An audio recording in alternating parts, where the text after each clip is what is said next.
Bom dia a todos. Estamos começando mais um Café com Exame. Vamos lá, vamos começar aqui.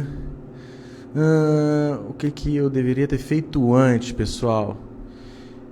Era simplesmente ter colocado o título, né? Mas acabou que não coloquei. Mas tudo bem, pessoal. Estamos falando sobre o paciente desidratado e o impacto disso no exame laboratorial. Tá? É muito comum, como você sabe, que nós tenhamos aí pacientes que entram para atendimento e aí você já nota, ou não, às vezes que o animal está desidratado. Bom dia, Vicky, tudo bom? Bom dia a todos que estão entrando nesse momento. A gente está falando aqui sobre pacientes desidratados e o impacto disso no exame laboratorial. Tá? Para quem não me conhece, eu sou o João Baqui e você não está aqui para aprender não, tá, pessoal? Você não está aqui para aprender, você está aqui para diagnosticar mais, salvar mais pacientes e alavancar sua carreira. Se é isso que você está buscando, você está no lugar certo, beleza? Bom dia, Aline, tudo bem? Aprender por aprender, você precisa aplicar isso, né? O que você quer fazer quando você quer aprender? Você quer diagnosticar mais, você quer salvar mais pacientes e como efeitos colaterais você vai ser mais reconhecido no mercado, você vai alavancar sua carreira, porque acreditem ou não, né, o exame complementar, o exame laboratorial como um tripé, ele deixa muito a desejar na rotina clínica de cães e gatos. Tá? E vocês sabem, só olhem para o lado, olhem para o ao redor de onde vocês trabalham, e o pessoal faz o histórico, faz o exame físico, às vezes é excelente em elaborar protocolo terapêutico, mas quando chega na interpretação de exame laboratorial, tropeça, tá? E desde do menos experiente até o já consagrado aí, com anos de vivência, e isso até existe uma justificativa. Por que será que aqueles veterinários com CRMV bem antigo, ele ainda tropeça, né? Eles ainda tropeçam na interpretação de exame laboratorial? Porque antes, pessoal, o acesso a exame laboratorial era mais difícil. E com isso, o clínico de outra geração, ele era obrigado a lidar com o que ele tinha em mãos em relação a ferramentas. Então ele meio que aprendeu a sobreviver, né, sem exames laboratoriais. E agora ele está diante de uma realidade que nós temos acessibilidade total a exames laboratoriais e ele fica confuso com aqueles resultados, né? Então é muito contrastante, né, a vida do veterinário que já tem anos de experiência, de repente ele não consegue lidar e extrair informações importantes de exames laboratoriais de rotina. Tá certo, pessoal? Flávia, bom dia, professor. Esse mês está tão intenso que não tenho conseguido estar presente nas lives, né?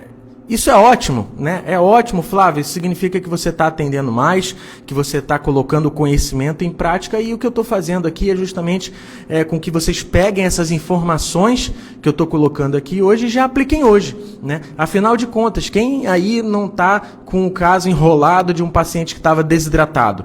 A gente sabe que a desidratação é uma consequência de alguns processos que podem ser desde privação hídrica, né, onde já temos relatos aí de animal que ficou acorrentado o dia inteiro, o proprietário não bota água, é descaso mesmo, até animais como por exemplo, com doença renal, com algum distúrbio hormonal, com até piometra e etc. Né? Nós sabemos que a desidratação ela é a repercussão de algo que pode ser grave ou não, né? Ou melhor, que pode ser revertido de uma forma mais tranquila ou não, mas o fato é, pessoal, que a nossa rotina envolve animal desidratado e como que a gente vai lidar com o animal desidratado em relação aos exames laboratoriais, tá? A gente tem que lembrar que esse animal estava desidratado, é a primeira coisa, né? Lá, se vocês lembram que a gente conversou sobre o método Gotas que a gente desenvolveu,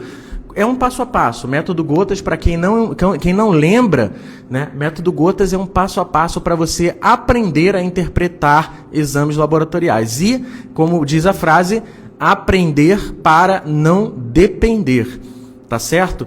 E aí, o que a gente está querendo dizer com isso? O método Gotas é um passo a passo que vai te levar a uma expertise maior, a uma organização maior para você conseguir elaborar diagnósticos diferenciais e, quiçá, diagnosticar o paciente através de exames laboratoriais, tá? Lembrando aqui que o método Gotas, ele o G é um acróstico, né? O que é acróstico? É que quando você pega aquela palavra e cada letra representa um passo, tá? G, garantir a qualidade da amostra. Se você não fizer isso, tudo ali para frente pode ser, entre aspas, desculpe o termo, cagado, tá bom? G, garantir a qualidade da amostra. O, de Gotas, observar histórico e exame físico. E aqui, quando a gente fala observar histórico e exame físico, a gente está falando de novo.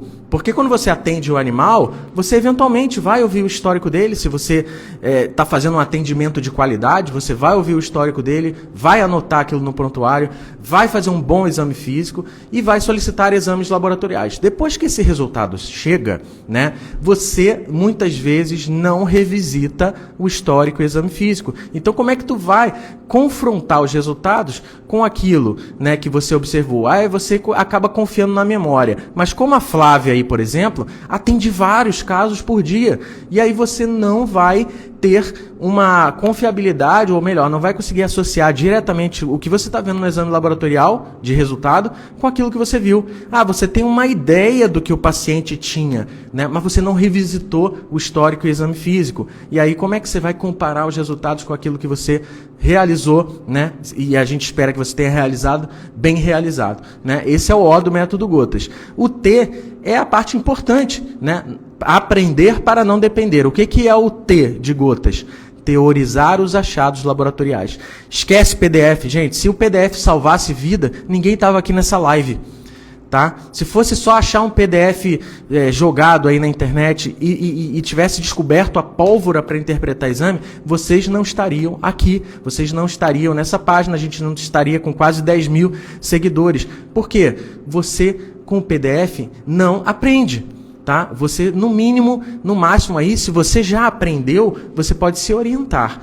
Tá? Mas o resumo, sem a teoria por trás, é o que você pode fazer no livro. Tá bom? Abre uma página lá e lê, tá? Não é isso que a gente propõe aqui. A gente propõe aqui um passo a passo para que você consiga se tornar independente na questão da interpretação de exame laboratorial e faça isso com qualidade, tá certo? Então o O é observar histórico e exame físico de novo, tá certo?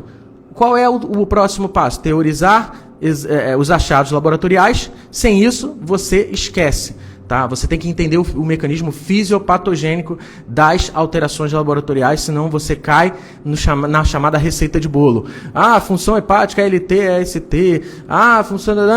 Aí acabou, né? Você já está na mediocridade, me perdoem a palavra, mas essa palavra significa nada mais, nada menos do que estar na média. E a média dos veterinários é clara, eles não têm o domínio sobre a interpretação de exame e às vezes nem é culpa do veterinário, né? Como eu digo para vocês, eu fiz um levantamento de uma universidade de renome, uma faculdade de renome de veterinária, fui olhando a grade curricular, disciplina a disciplina, fiz ali uma tabela e montei uma proporção e vi que os veterinários saem despreparados. Por quê? Só vocês até brincam, né? Cara, que número exato, preciso, né? 1,54% de toda a grade curricular é voltada para a interpretação de exame. Como que você vai sair interpretando exame?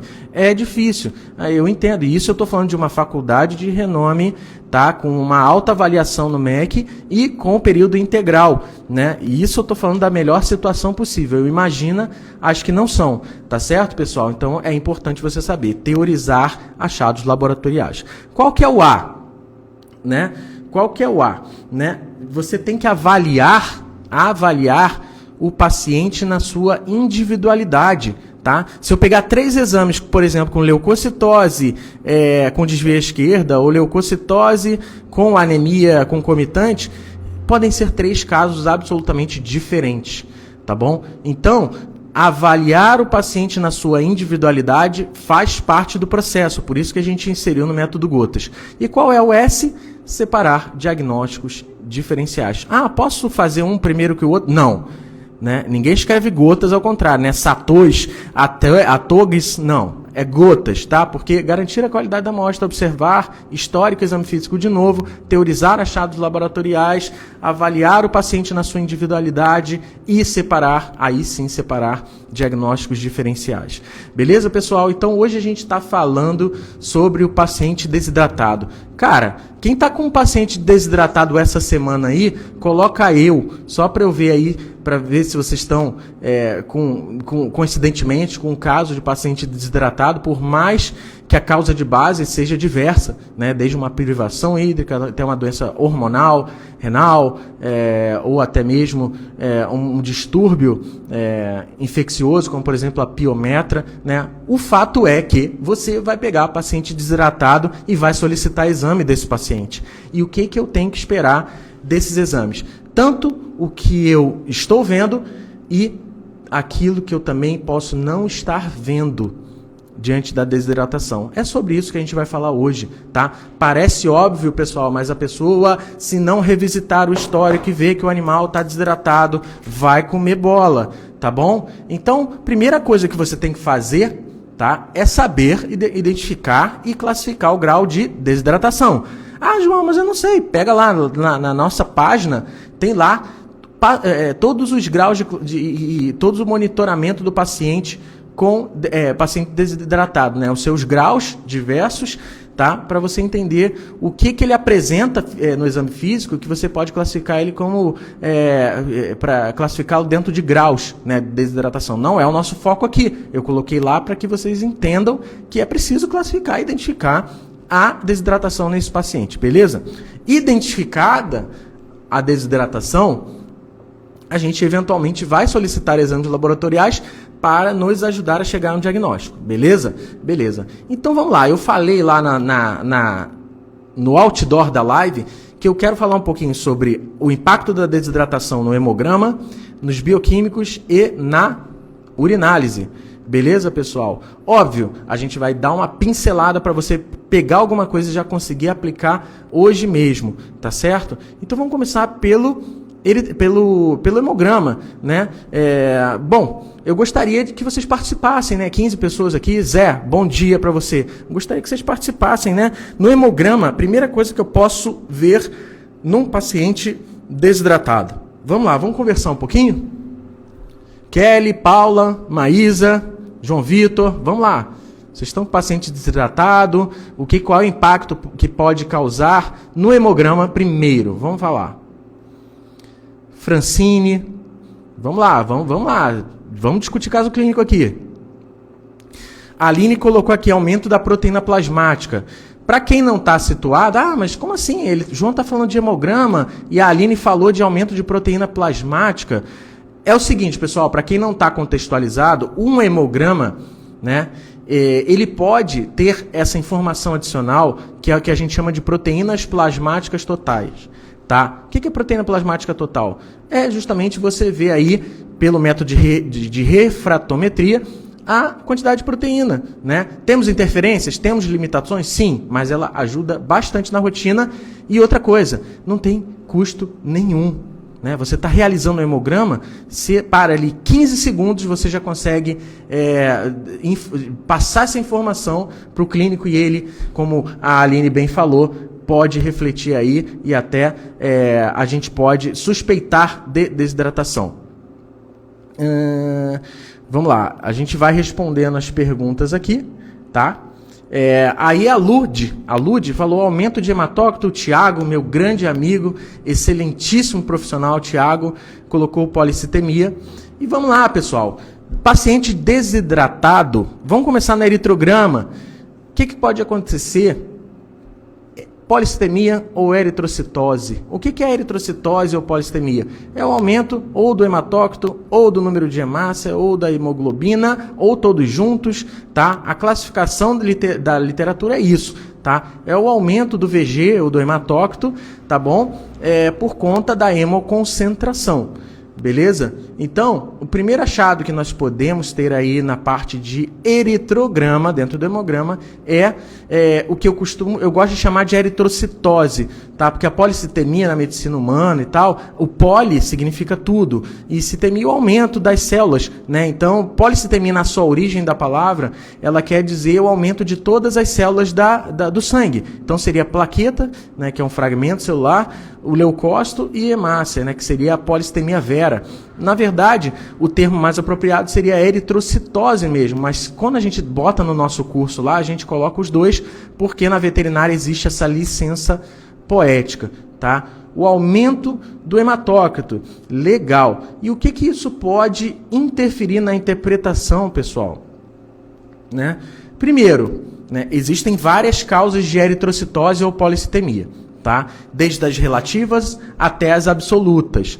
Certo, pessoal? Então, as relativas, onde se enquadra a desidratação, não tem a ver com o aumento da produção de hemácias, e sim com a diminuição da fração líquida do sangue. É a mesma coisa, você tem um copo de leite de 500 ml, um copo de leite de 200 ml. Tá? Eu vou colocar uma colher de Todd, a mesma colher no de 500 e a mesma colher no de 200. Qual está mais concentrado? Qual Todd está mais concentrado? Obviamente, no copo de 200 ml, porque eu tenho menos leite. Eu alterei a quantidade que estava na colher? Não. Simplesmente a proporção entre Todd e leite foi diferente. Mesma coisa.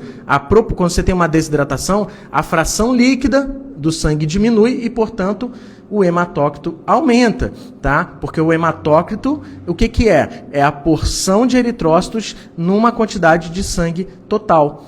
Tá certo? Então, isso você precisa saber, beleza? Qual é, né, eritrocitose? E lembrando que nem toda eritrocitose tem a ver com desidratação, tá? Nós temos várias causas de eritrocitose, desde despreocupantes, como é o caso da desidratação, até a super, ultra, mega preocupante, como, por exemplo, neoplasia, uma cardiopatia, tá certo? Uma hipóxia, tá? Ou melhor, até uma hipoxemia, certo? Hipóxia tecidual, renal. Então, a gente tem várias causas de eritrocitose. Na nossa rotina, sem dúvida nenhuma, a principal causa de eritrocitose nos pacientes é a desidratação. Tá certo? Existem várias causas de desidratação, de eritrocitose, mas sem dúvida nenhuma a desidratação é uma das principais aí em relação à frequência e não à importância, tá bom, pessoal? Então vamos continuar no eritrograma. Qual que é o problema? Qual é o outro problema da desidratação no paciente quando a gente está falando de eritrograma?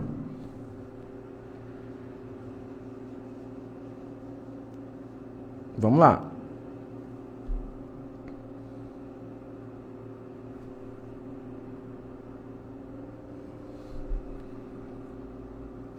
E esse, na verdade, eu vou dar uma dica.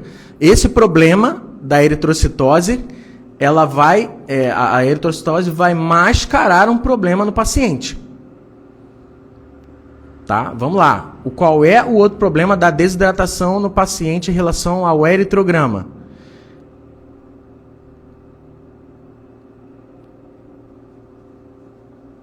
Mascarar a anemia. Exatamente. Aline, poiquilocitose, olha só, não tem uma relação direta, mas para te defender, se a gente tiver uma hemoconcentração, quando a gente também concentra a proteína, a gente pode ter uma alteração de distribuição de eritrócitos que a gente chama de rouleau, tá? Rouleau eritrocitário. A gente já conversa sobre isso.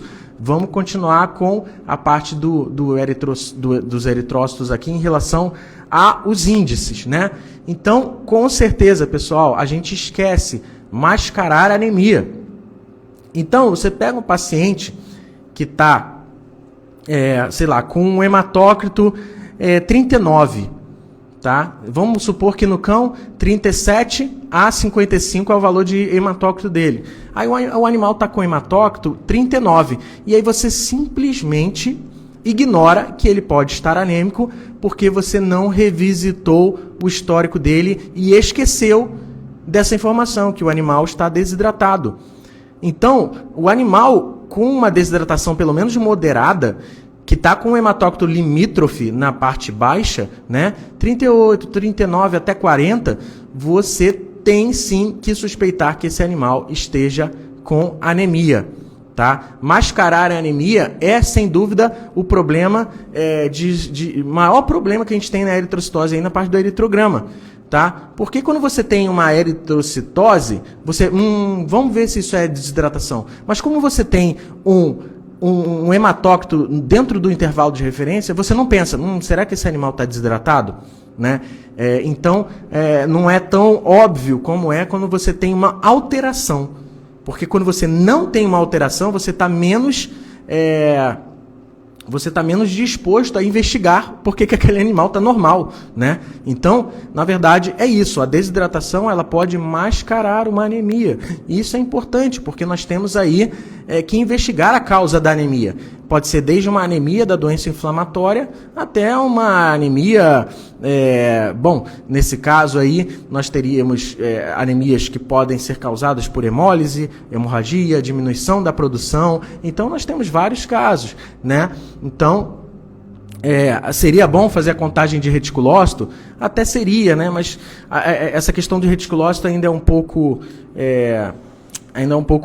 pouco discutida, né, em relação aos animais com hematócrito normal, tá certo? A gente sugere cada vez mais que o reticulócito entre na mensuração, inclusive, de pacientes que não têm anemia, tá certo? Até porque tem trabalhos mostrando que a reticulocitose em animais não anêmicos está sendo utilizado como um fator prognóstico e com um prognóstico ruim, né, dos animais enfermos.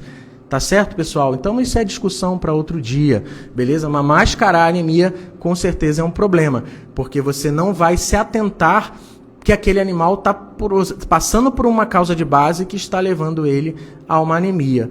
Tá certo? Aí, cara, vamos lá. O João Vitor falou, professor, um paciente desidratado apresentar VG50 e depois de hidratar ir para 30, sendo que fisicamente a desidratação era leve a moderada? Não, isso não pode acontecer. Tá? 20% de hematócrito? Não, isso não acontece. Tá bom? Nem nas piores das piores possibilidades. Por exemplo, o animal estava desidratado e estressou, né? Ou seja, teve a desidratação e ainda teve a contração esplênica, né? 2 casos de eritrocitose relativa. Muito difícil isso acontecer, tá bom? Eu não sei o que aconteceu nesse animal aí, tá? Depois, se você quiser no direct me explicar um pouquinho melhor dessa história para eu tentar ajudar, a gente vai vendo, e a gente pega todo o histórico desse paciente, vê os hemogramas seriados, se eles são correspondentes, para a gente entender ainda mais com uma anemia leve a moderada. Anemia não, com uma desidratação leve a moderada. Cair de 50 para 30, não, isso não vai acontecer, tá certo? Isso aí é praticamente impossível de acontecer. Tá certo, pessoal? Então, no eritrograma, essas são as nossas dicas. Bom, primeiro, eritrocitose. Quando você tem um caso de polistemia ou eritrocitose, a primeira coisa que você tem que fazer é descartar desidratação. Tá certo? Então, descartou desidratação, a gente começa a passar para outros procedimentos. Beleza?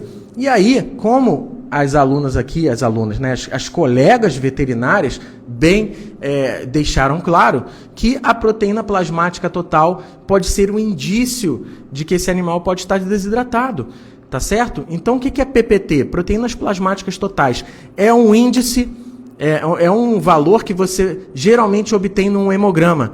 Tá certo? Não aquele que foi passado em máquina, mas aquele que foi realizado por patologista e tal. É um exame que não custa absolutamente nada. Você já tem o capilar, você já tem o refratômetro, é só boa vontade que falta ali, tá bom? Então, exijam, fala assim, laboratório, dá para você começar a enviar a proteína plasmática total? É importante.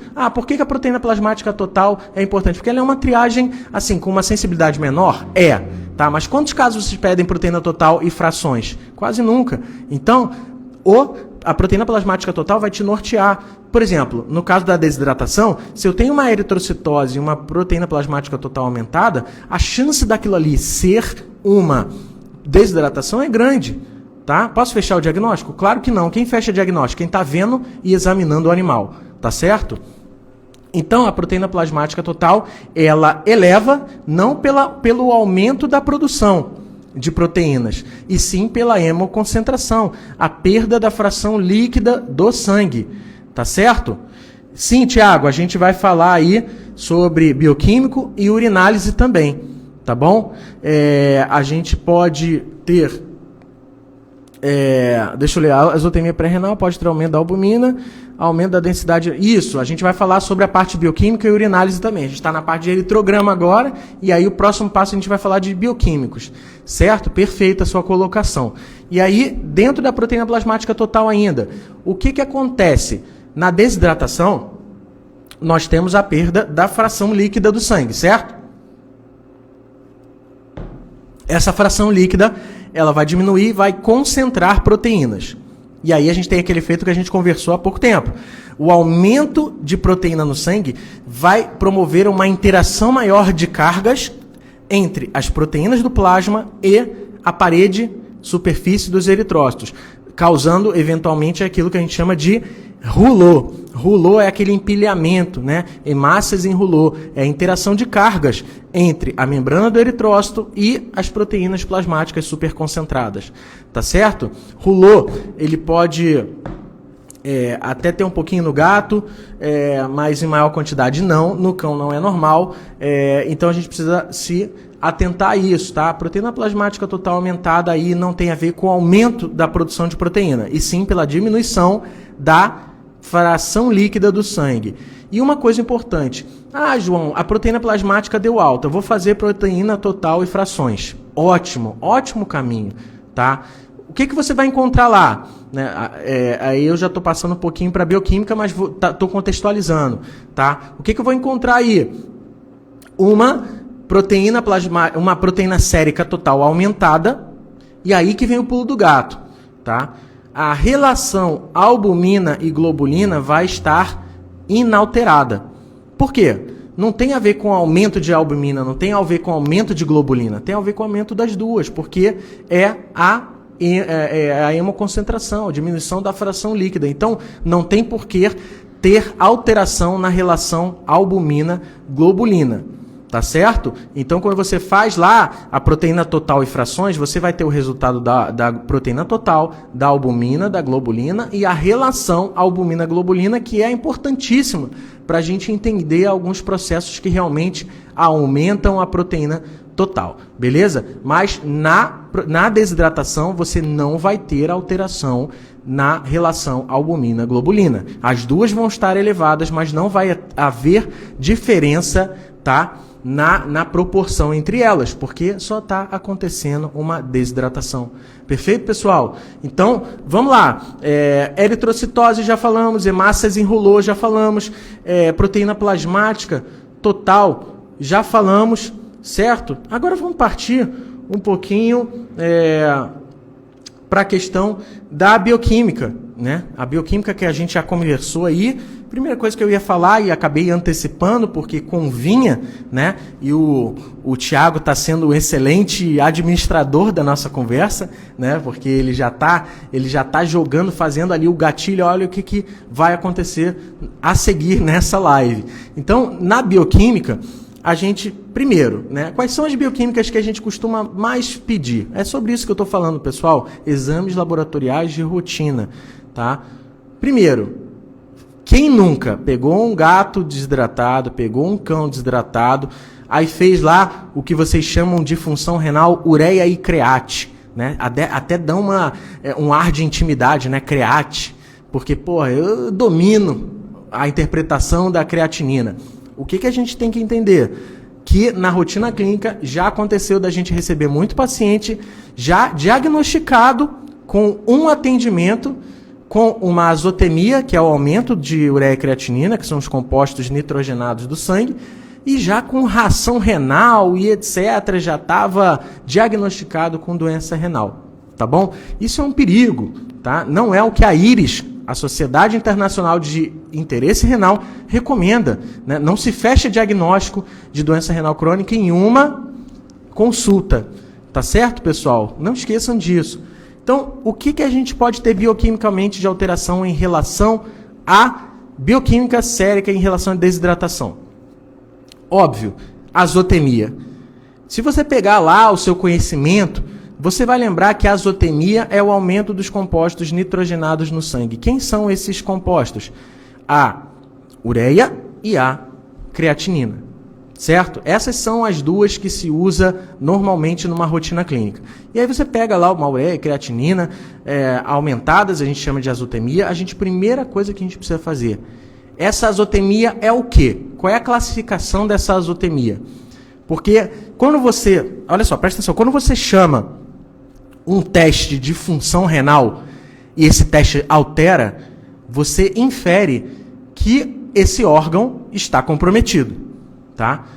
Por exemplo, você leva seu filho no hospital, fala, ó, a gente vai dosar essas duas enzimas aqui para a função renal. Aí a função renal da alterada, pronto, meu filho perdeu o rim, né? Cuidado com isso, porque quando a gente usa esses termos diretos e retos, a gente esquece que existem limitações e interferências, né, diante da avaliação da função renal. Né? Nesse caso aqui, a gente tem a azotemia pré-renal, a azotemia renal e a azotemia pós-renal. Isso aí a gente pode falar um outro dia, tá? Mas o que eu quero falar em relação à desidratação é que a gente está falando nada mais, nada menos que a azotemia pré-renal, que não tem envolvimento do rim. Né? O que acontece? Por que esses compostos se elevam no sangue? Como vocês sabem, a ureia e a creatinina, eles são produtos, né? A creatinina é produto lá do metabolismo muscular, né? A ureia do produto do metabolismo lá das proteínas, etc. Enfim, tem muita coisa para conversar sobre isso, eu não quero perder o foco aqui. O fato é que, quando você produz esses compostos nitrogenados, a tendência é que esses compostos eles sejam, tá, eliminados na urina, tá? A creatinina, ela sofre essa eliminação pela urina, passa lá pelo néfron, que é a unidade funcional do rim, passa pelos túbulos, não sofre reabsorção, tá certo? Já a ureia também é eliminada pela urina, só que a ureia, ela sofre reabsorção quando ela passa lá pelo néfron, tá? Pelos túbulos. E é uma coisa que a gente precisa conversar agora, tá certo? Olha só, quando a gente tem a desidratação, você tem a interferência do organismo para evitar que você perca água, tá? Então, quando você está desidratado, pelo mecanismo lá da vasopressina e etc., você tem a diminuição da taxa de filtração glomerular, tá certo? Se o organismo não quer perder água, ele vai diminuir a taxa de filtração glomerular, tá? E aí, vamos lá, Tiago, já respondo isso aí, tá bom? O que acontece? A gente tem a questão da desidratação, a taxa de filtração glomerular, ela vai diminuir, e se eu estou diminuindo a taxa de filtração glomerular, eu também estou diminuindo a depuração, né, da formação de ultrafiltrado. Então, menos ureia e menos creatinina estão caindo no néfron, nos túbulos, certo? Então, é por isso, né, é por isso que a desidratação provoca o aumento, né, e não chama de enzima renal não, tá? Ureia e creatinina não são enzimas, são compostos nitrogenados. Então, a enzima renal, não. A ureia e a creatinina, elas aumentam no sangue porque elas têm a depuração menor.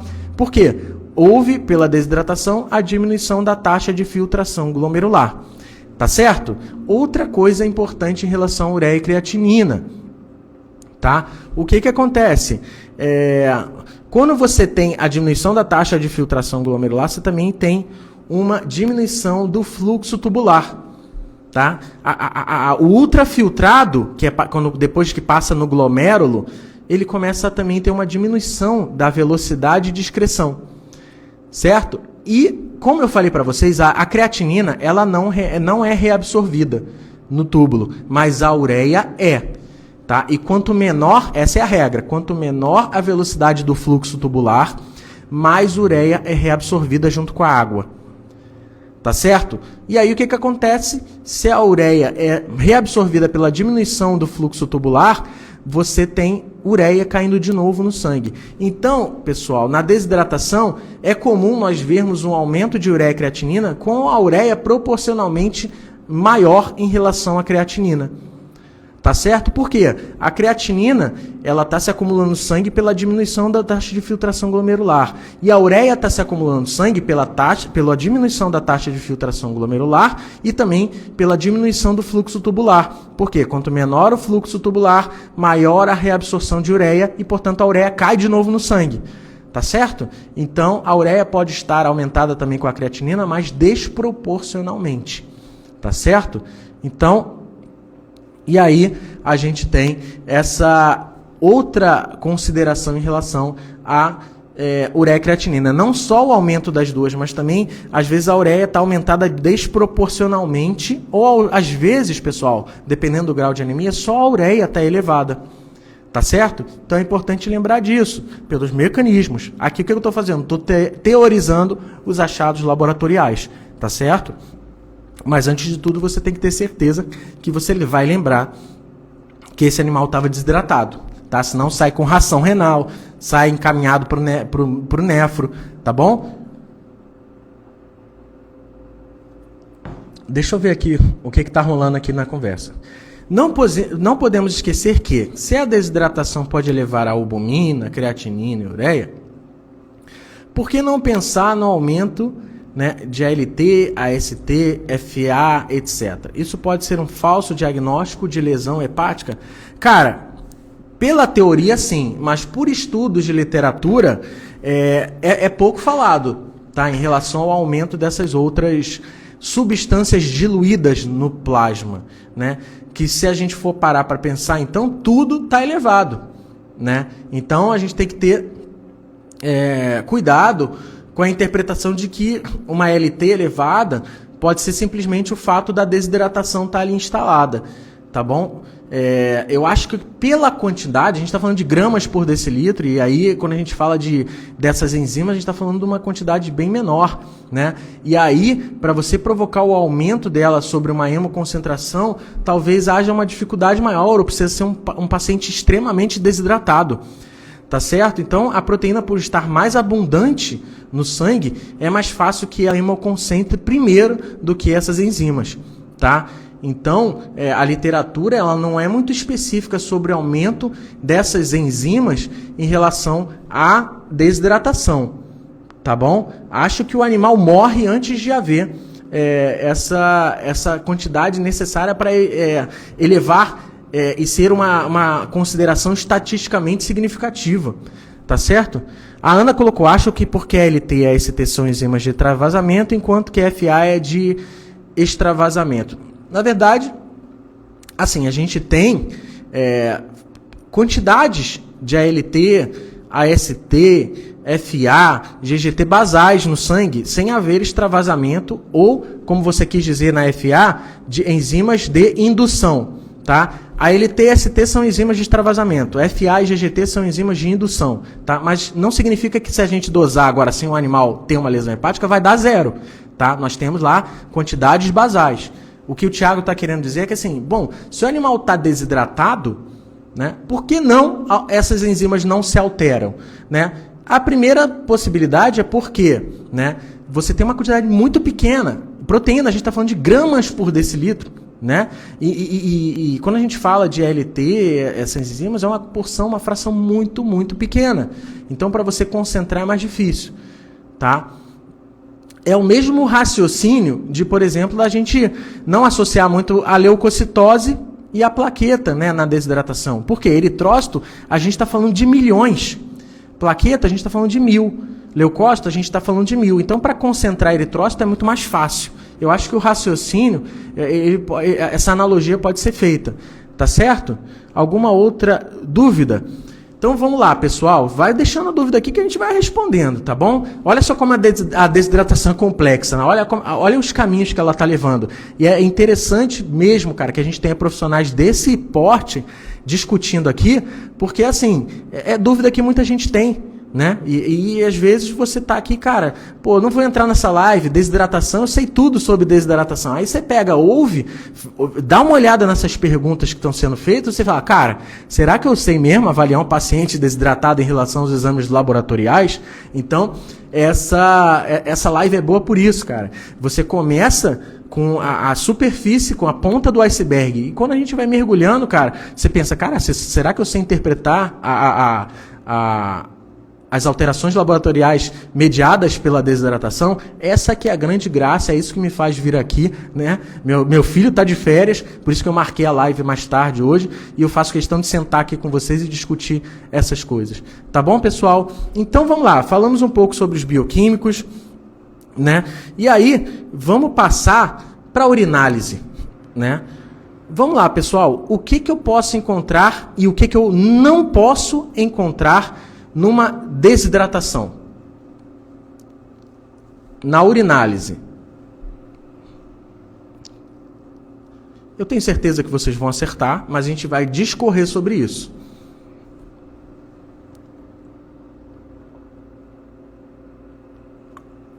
Se eu tenho um paciente desidratado,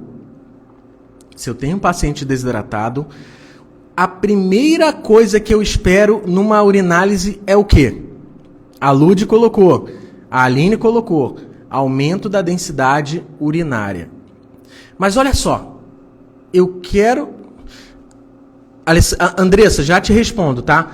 Vamos pegar aqui a Lud e a Aline, aumento da densidade. Lud e Aline, vocês são da área de patologia clínica ou são da clínica?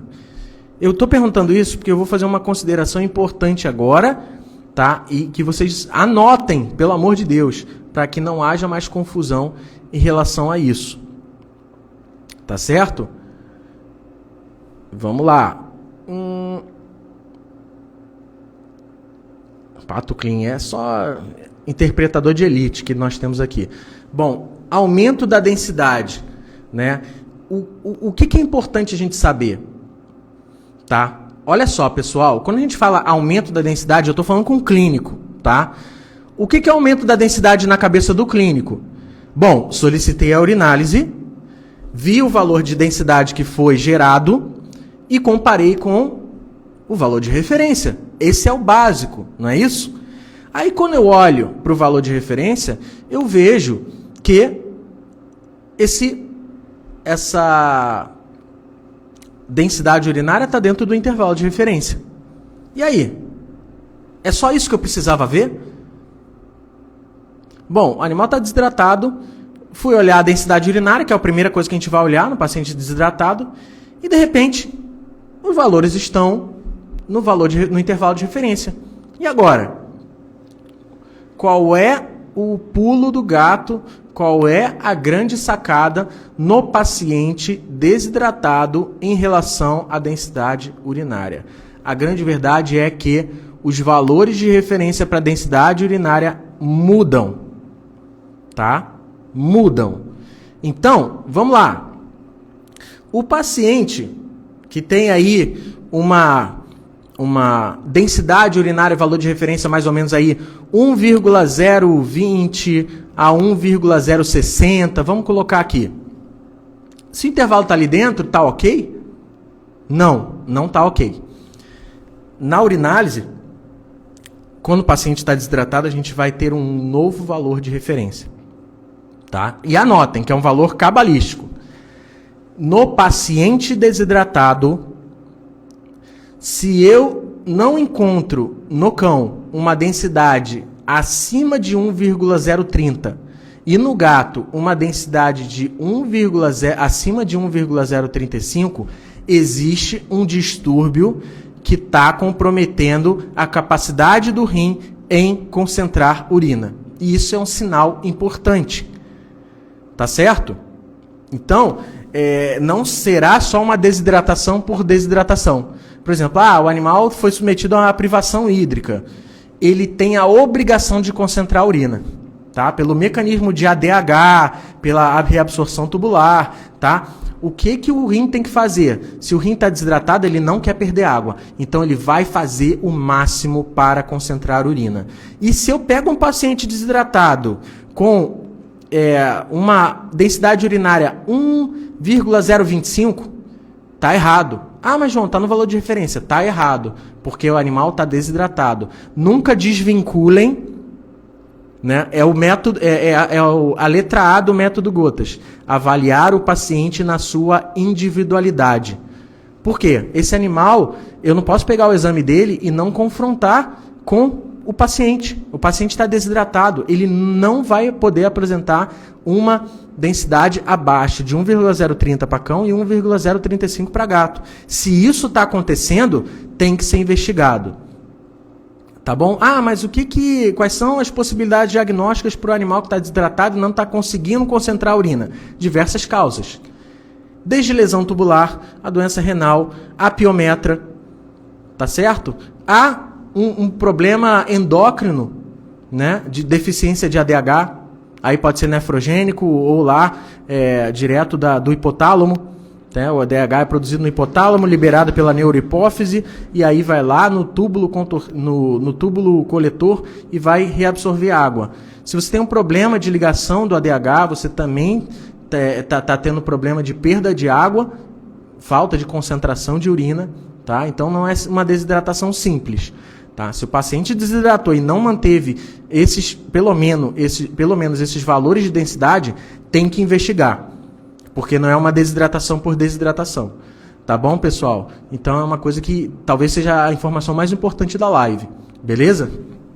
Então, tem que saber se o animal está desidratado ou não. Eu acho que isso tinha que vir no laudo da urinálise, porque força o clínico a marcar aquilo lá. Tá? Porque uma urina de um paciente desidratado, a gente tem que avaliar de um jeito. A urina do paciente hidratado, normo-hidratado, é de outro jeito. E aí algumas outras coisas que podem acontecer, tá? Em relação ao paciente desidratado, em relação à urinálise. Por exemplo, sabe-se lá o porquê o cão, o macho, ele tem uma capacidade tubular de conjugar bilirrubina. Olha que doideira. A fêmea não consegue, o gato não consegue, mas o cão macho consegue. Então, numa urina concentrada, que é o caso de um animal desidratado, por exemplo, você pode ter aí traços de bilirrubina na urina de cão. Então, qual que é o perfil do paciente?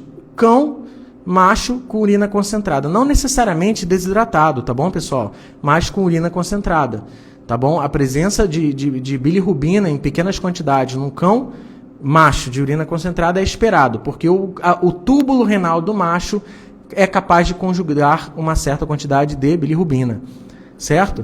E a gente tem outros processos aí que podem levar à formação, por exemplo, urinas concentradas levam a maior interação entre os minerais, né, da urina e formação de cristal. Tá? Mas isso não é uma característica da desidratação. Só estou colocando aqui para vocês saberem que a urina concentrada promove maior interação entre os minerais que estão ali na urina, promovendo uma maior chance, probabilidade de formação de cristal. Então é óbvio que uma urina diluída tende a formar menos cristais do que uma urina concentrada.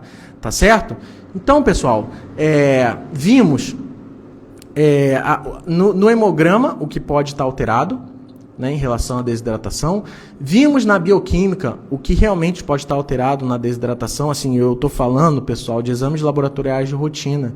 Tá? Eu estou falando com a tua realidade. Tá? Eu não vou falar, porque o dímero D, porque a proteína C reativa. São parâmetros importantes para o animal? São. Mas, nesse momento, a gente tem que começar com arroz com feijão. Tá? Então, para você começar, você sempre começa com o primeiro passo e é isso que você está fazendo aqui. Tá bom? Então, pessoal, falamos sobre o hemograma, os bioquímicos de rotina que podem estar alterados. Não esqueçam, na parte do bioquímico da proteína, que a relação albumina-globulina vai estar inalterada, certo? Porque não tem a ver com o aumento de um ou de outro, tem a ver com a diminuição da fração líquida do sangue. Tá certo, pessoal? E a parte da urinálise, sem dúvida nenhuma, a densidade urinária é uma coisa que a gente tem que olhar com muito carinho no paciente desidratado. Tá certo? Tem alguma pergunta entre os veterinários que estão aí online? A gente aproveita para finalizar com perguntas que foram, especialmente hoje, excelentes para a gente esclarecer algumas coisas.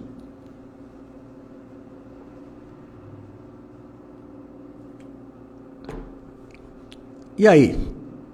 Tiago, muito obrigado, cara. Eu sei do teu nível profissional e é engraçado que, olha só, né, você vê os patologistas, os clínicos,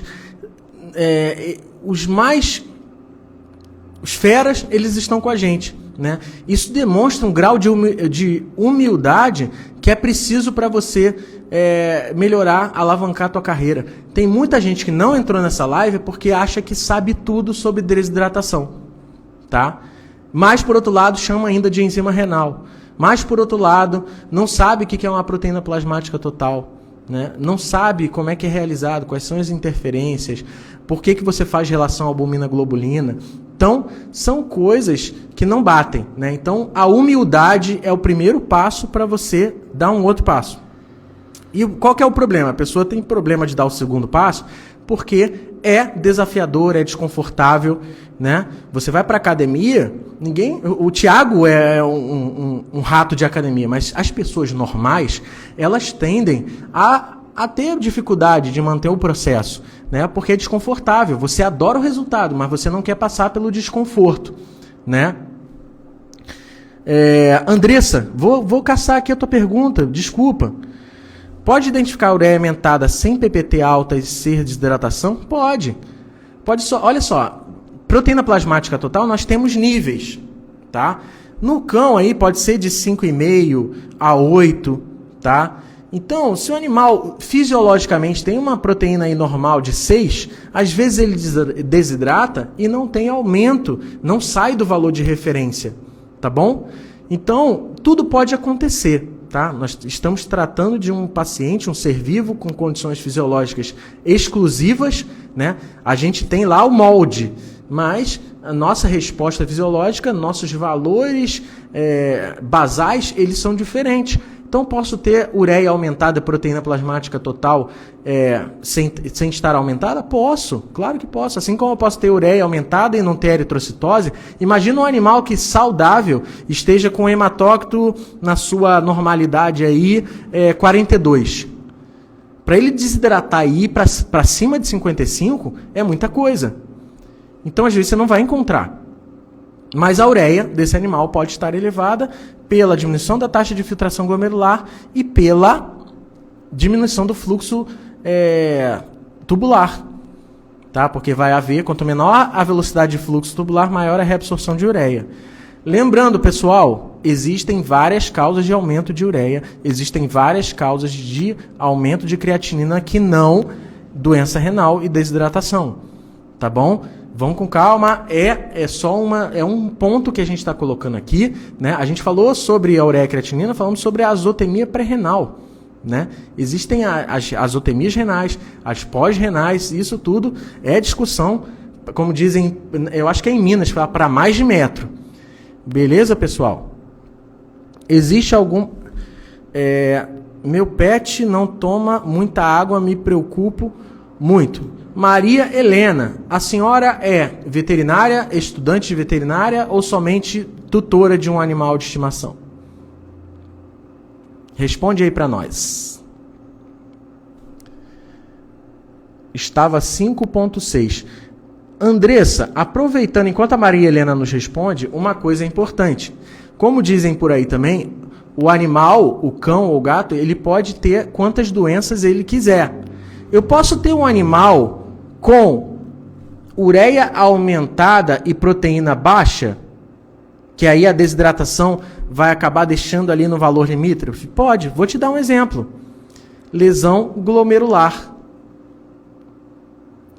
É uma doença renal, às vezes uma injúria renal aguda, onde você tem doença glomerular. O que pode provocar doença glomerular? Na maioria das vezes, deposição de imunocomplexos. Tá? Você vai provocar uma reação inflamatória no glomérulo renal, tá? E aí, olha só o pulo do gato. Você vai ter uma doença renal, ou seja, vai ter aumento de ureia, certo? Mas você pode ter hipoalbuminemia. Por quê? Quem é que filtra as proteínas do sangue? o glomérulo. Se eu estou aumentando ali, ou melhor, diminuindo a minha capacidade de filtração, porque eu tenho um glomérulo inflamado, eu estou extravasando as proteínas do plasma para a urina. Então, o que eu tenho que ver nesse caso? Bom, paciente desidratado, ok. Com ureia e creatinina aumentada, ok. Com uma proteína ali limítrofe, opa, vamos investigar isso aí. Para onde que eu vou olhar? Para a urina. Porque nesse paciente com lesão glomerular, eu vou ter aumento de ureia e creatinina, tá? Se for uma injúria renal aguda, e vou ter também, eventualmente, uma hipoproteinemia, porque as proteínas do plasma estão caindo na urina.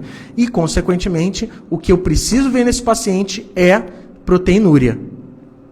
Tá? É um achado significativo aí para a identificação de lesão glomerular. E, eventualmente, a formação de cristais hialinos, no caso de lesão glomerular. Ah, mas cristal hialino... Desculpe, gente, cilindros hialinos. Tá? Ah, mas o cilindro hialino ele pode estar em pequena quantidade. Pode. Tá? Mas quando a gente tem lesão glomerular, esses cilindros hialinos podem estar em uma grande quantidade também. Tá bom, Andressa? Olha só, Maria Helena, até se a gente tiver outros tutores na live, eu sei que nós temos excelentes cuidadores de pet, tá certo?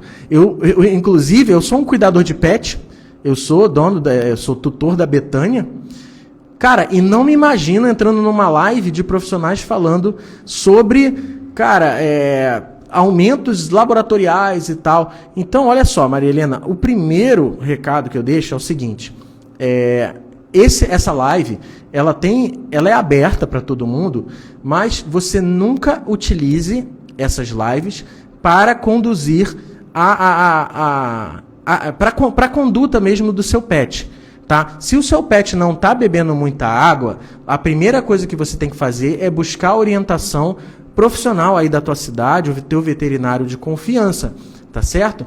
O nosso papo aqui ele é um pouco mais profundo porque ele está falando com os profissionais da área que eventualmente vão te ajudar, tá bom? Mas o intuito dessa live não é esclarecer esses pormenores para tutores, tá certo?